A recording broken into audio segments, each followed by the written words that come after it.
السلام عليكم ورحمة الله. مرحبا بكم في قناة بيرفكت كيتشن. ان شاء الله معكم فيديو جديد، وصفة جديدة. حلوة لاكريم اللي كتجي الصراحة سهلة وبسيطة. ان شاء الله غادي نوجدها معكم بدون فرن، وكتجي سهلة وبكريمة رائعة بزاف بزاف.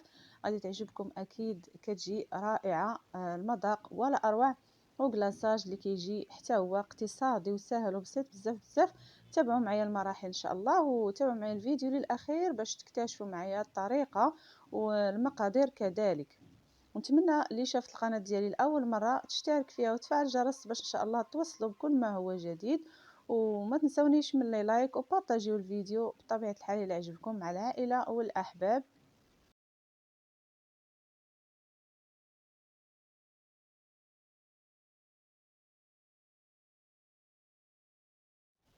نبداو ان شاء الله في المقادير. اول حاجه غادي نبداو بالكريمه باش هكا تبرد لينا. اول حاجه بداو بالكريمه هي الاولى. غادي ناخذوا نصف لتر ديال الحليب، وعندنا 3 ديال المعالق ديال السكر، سكر سنيده او السكر الخشن.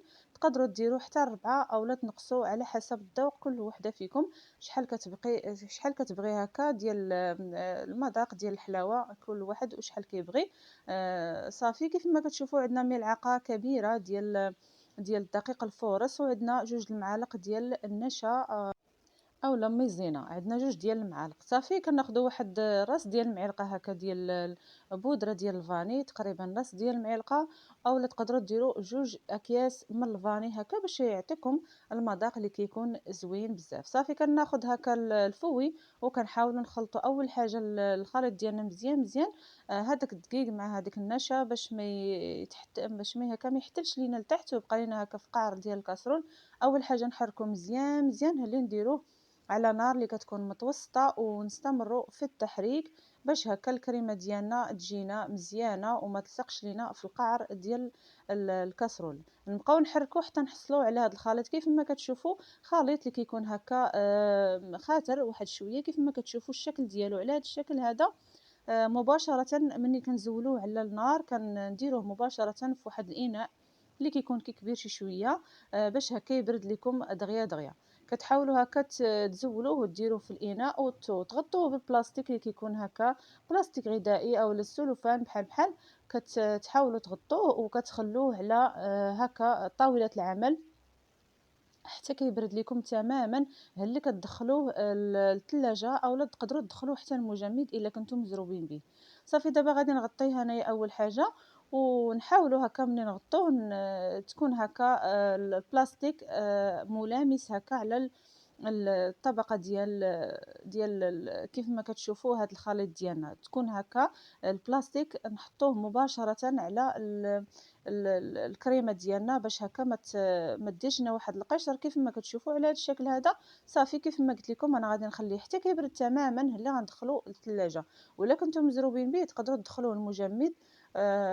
ما دغيا كيبرد لكم ما كياخذش لكم وقت بزاف. مباشره ملي كندخل الكريمه ديالي الثلاجه كندوز كيف ما كتشوفوا كناخذوا هكا الدقيق. دابا غادي نديروا الكيك ان شاء الله. مباشره كندوزو للكيك كناخذوا الدقيق. بالنسبه للدقيق عندنا كاس ونصف ديال الدقيق الابيض او الفورس. كنحاول نغربلوه اول حاجه وكنضيفوا عليه ملعقه ديال الكاكاو وكنحاولوا نخلطوه كيف ما كتشوفوا. وبالنسبه للسنيده كنديروا نصف كاس ديال السنيده عبار ديال كاس العنبه. كيف ما كتشوفوا كنحاولوا نخلطوا هذوك النواشف ديالنا مزيان مزيان حتى كينسجموا لينا. اللي غادي نضيفوا العناصر اللي كتكون هكا سائله من الاحسن باش هكا حيت الخليط ديالنا ما غاديش نخلطوا البيض اول حاجه والعناصر اللي كتكون سائله. نحاولوا نخلطوا النواشف مزيان مزيان باش هكا تجينا العمليه سهله وبسيطه.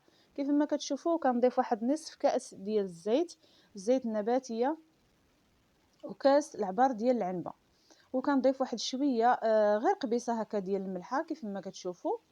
وغادي نضيف 2 ديال البيضات، وغادي نضيف ان شاء الله الحليب. بالنسبه للحليب عندنا كاس ديال الحليب كيف ما كتشوفوا، كاس ديال الحليب بالعبار ديال العنبه. ان شاء الله غادي نخلي لكم مقادير في صندوق الوصف ان شاء الله تاخذوها كتكون هكا مضبوطه. كندير جوج ديال البيضات ديالنا. بالنسبه للبيض عندي هنايا الحجم اللي صغير. صافي كيف ما كتشوفوا كنضيف البيض ديالي ودابا غادي نخلط هاد الكيك ديالنا اللي غادي نديرو إن شاء الله في المقلاة كيكون ساهل وساهل بزاف بزاف، ما غاديش تبقاو تحركوه هكا الطراب الكهربائي أو شي حاجة، كيجي ساهل. كيف ما كتشوفوا كنضيف خميرة، كيس من خميرة الحلويات، ما يعادل 8 غرام، وكنضيفوا الراس ديال معلقة ديال الفاني، بودرة ديال الفاني، أو تقدروا ديروا كيس من الفاني. صافي كيف ما كتشوفوا كنخلط دابا الخليط ديالي مزيان مزيان على هذا الشكل هذا، وكنضيفوا واحد الملعقه كبيره ديال الخل باش هكا يجينا ان شاء الله الكيك ديالنا مرتفع العلو ديالو. كنضيفوها هي الاخيره، ما نضيفوهاش في الاول، حتى كنضيفوا الدقيق وكنضيفوا الخميره ديالنا وكنخلطوا العناصر كاملين، اللي من بعد كنضيفوا هاد ال كيف ما كتشوفوا الخل ديالنا ملعقه كبيره، وكنحاولوا من بعد كنخلطوا مزيان مزيان وصافي، وكندوزو مباشره نطيبوا الكيك ديالنا.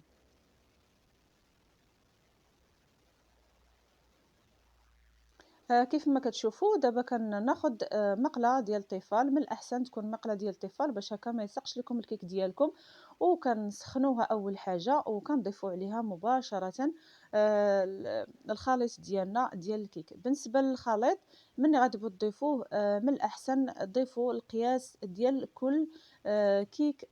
ملي كتبغيو طيبوه هكا القياس واحد، حاولوا ما ديروش قياس واحد كبير وواحد صغير. مثلا أنا دابا درت جوج ديال المغرفات هكا، قياس واحد اللي غادي نديرو إن شاء الله.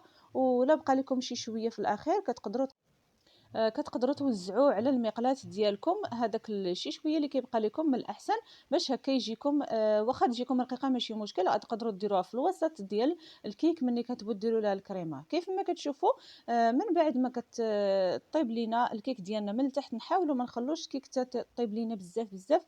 قد ما طيبتوها بزاف قد ما كتجيكم ناشفه و كتجيكم قاصحه واحد شويه. من الاحسن خلوها هكا غير كطيب واحد شويه، كتبان لكم هكا نشفات من التحت، كديروا لها داك السباتولا كيف ما كتشوفوا، وكتحسوا بها هكا طابت لكم. واخا كتكون واحد شويه من الفوق خضراء ماشي مشكل، صافي كتحاولوا تاخذوا شي تبصيل او لا اي حاجه، اي اداه كتكون هكا مسطحه، كتقلبوا عليها الكيك ديالكم وكترجعوها مباشره للمقلاة.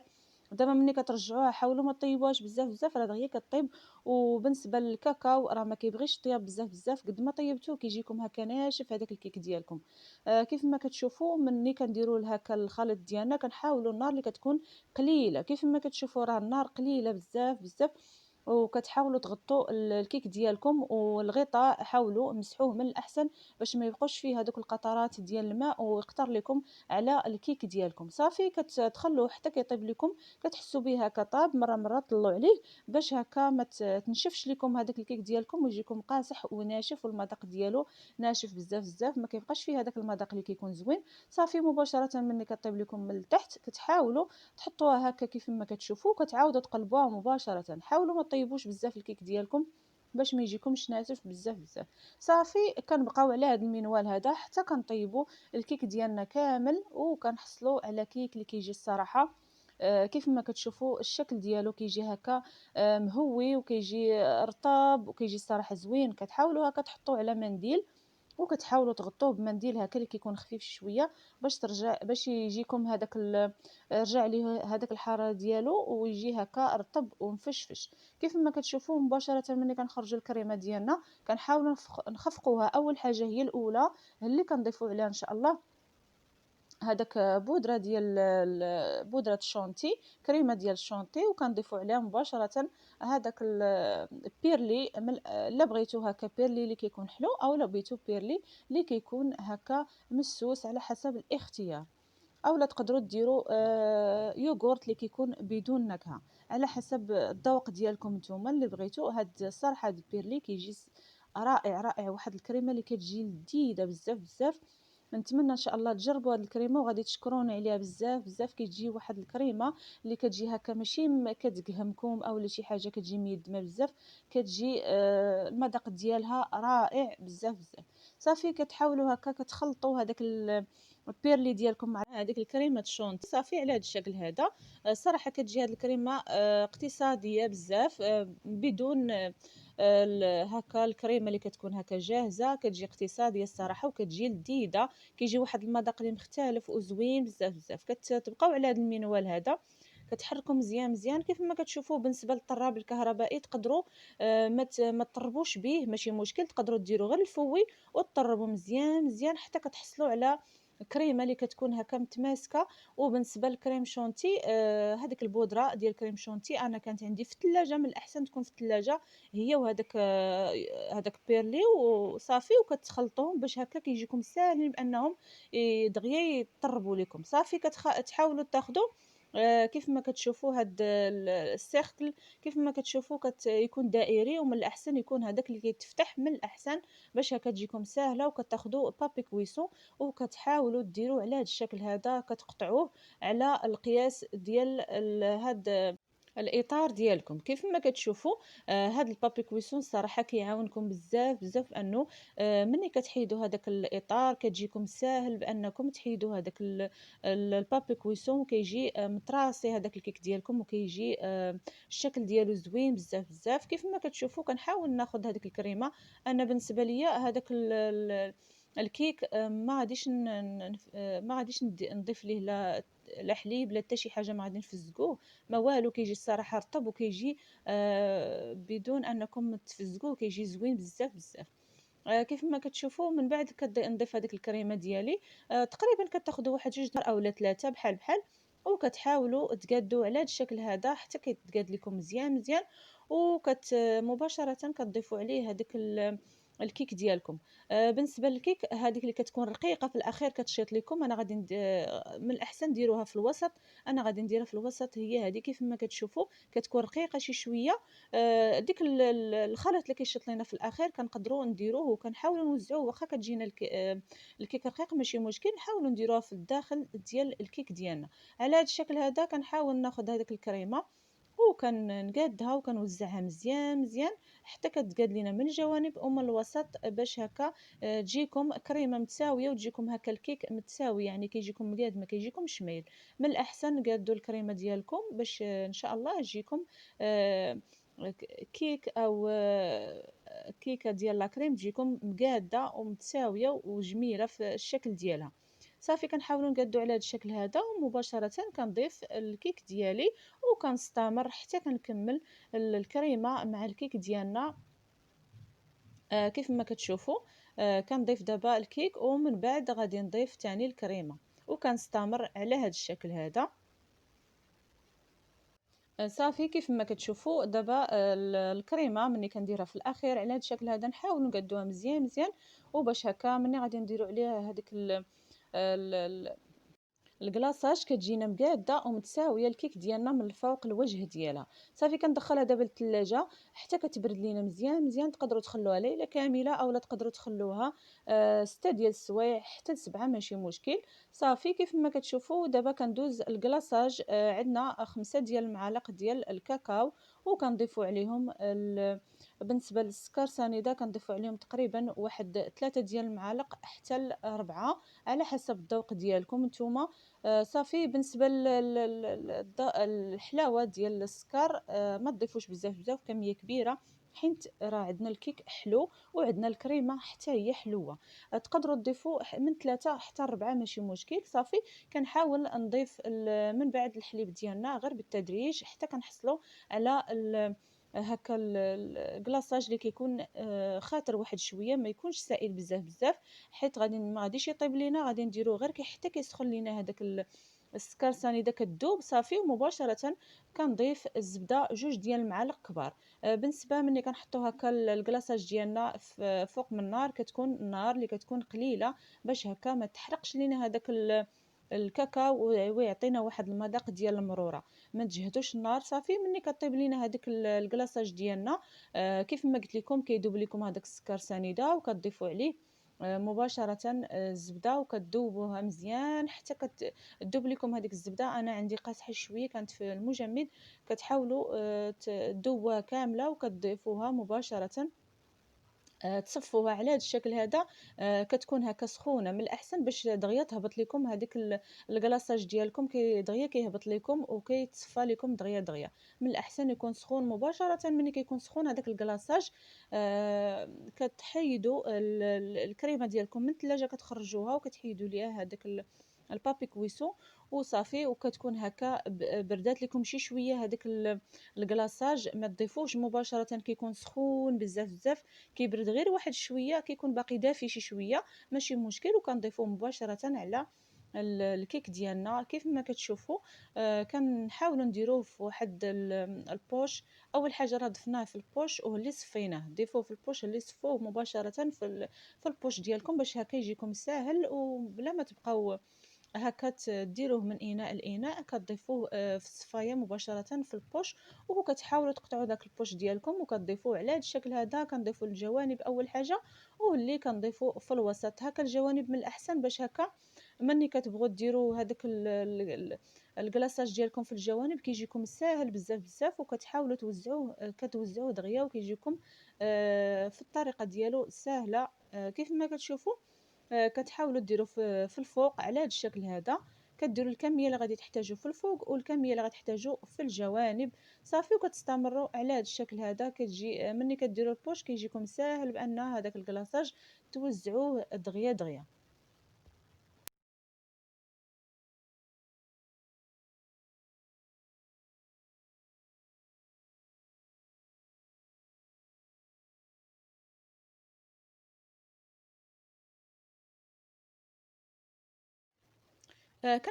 نحاولوا ناخدو شي ملعقة أولا نقدروا ناخدو شي سباتول على هاد الشكل هذا. كنقادوها مزيان مزيان هذاك الكلاصاج ديالنا في الجوانب. نحاولوا نديرو كمية اللي كتكون غير قليلة ماشي مشكل، حيت مازال غادي نديرو الشكلاط اللي كيكون هكا مبشور أولا كيف ما بغيتو، هذاك الشكلاط الفيرميسيل اللي بغيتو. صافي كنحاول نقاد غير الجوانب مزيان مزيان، وكنحاول نقاد حتى الفوق باش هكا تجينا متساويه هذاك الكلاصاج ديالنا ويجينا لامع.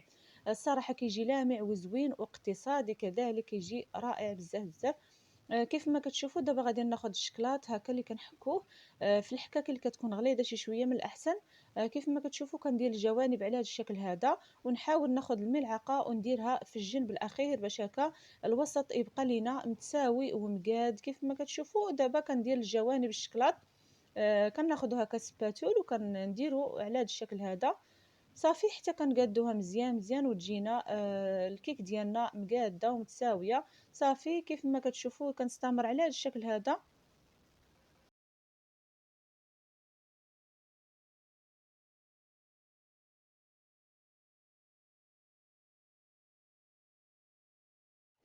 كيف ما كتشوفوا من بعد ما كنقادوها مزيان مزيان الشكلاط الجوانب وفي الفوق، كنحاول ناخذ واحد شويه ديال اللوز ايفيلي وكناخذ معاه الشكلاط الابيض. تقدروا ديروا غير اللوز ايفيلي بوحدو، انا ما متوفرش عندي بزاف، كانت عندي كميه قليله، زدت لها واحد شويه ديال الشكلاط الابيض مبشور صافي. وكنديروا في الفوق كيف ما كتشوفوا. نحاولوا ما نخسروش المنظر ديال الكلاصاج ديالنا، كيبقى هكا مقاد وما فيش هذوك الشكلاط او شي حاجه، وكيجي زوين بزاف بزاف. كيف ما كتشوفوا كنديرو في الجوانب وكنحاول ناخذ الفرامبواز. كيف ما كتشوفوا كيجي المنظر رائع وكيجي واحد الالوان اللي كتجي زوينه بزاف بزاف. تقدروا ديروا الفرامبواز اولا ماشي مشكل ما ديروش صافي. وكنخلوها حتى كتبرد، نرجعوها للثلاجه تخلوها تبرد واحد شويه صافي، وكتقدموها كيف ما كتشوفوا. وكنحاول غادي نحل معكم واحد الطريف باش تشوفوا هكا كيف ما كتجي الحلوة لاكريم ديالنا في الداخل. كتجي رائعة والمذاق ولا أروع الصراحة بمعنى الكلمة، كتجي زوينة بزاف بزاف. نتمنى إن شاء الله تعجبكم وجربوها، أكيد غتعجبكم بزاف بزاف. كيف ما كتشوفوا غادي كيف ما كتشوفوش هكا ملي كتقطعوا هذاك الكيك ديالكم كيجي هكا رطاب وكيجي رائع، كيذوب في الفم الصراحه، كيجي زوين بزاف بزاف. نتمنى ان شاء الله تعجبكم الكيك ديال اليوم، ونتمنى لا يعجبكم الفيديو. شاركوه مع الاهل والاحباب، ونتمنى اللي شافت القناه ديالي ما ترددش انها تشترك فيها وتفعل الجرس باش ان شاء الله توصلي بكل ما هو جديد. وخليت لكم الراحه والى فيديو قادم ان شاء الله.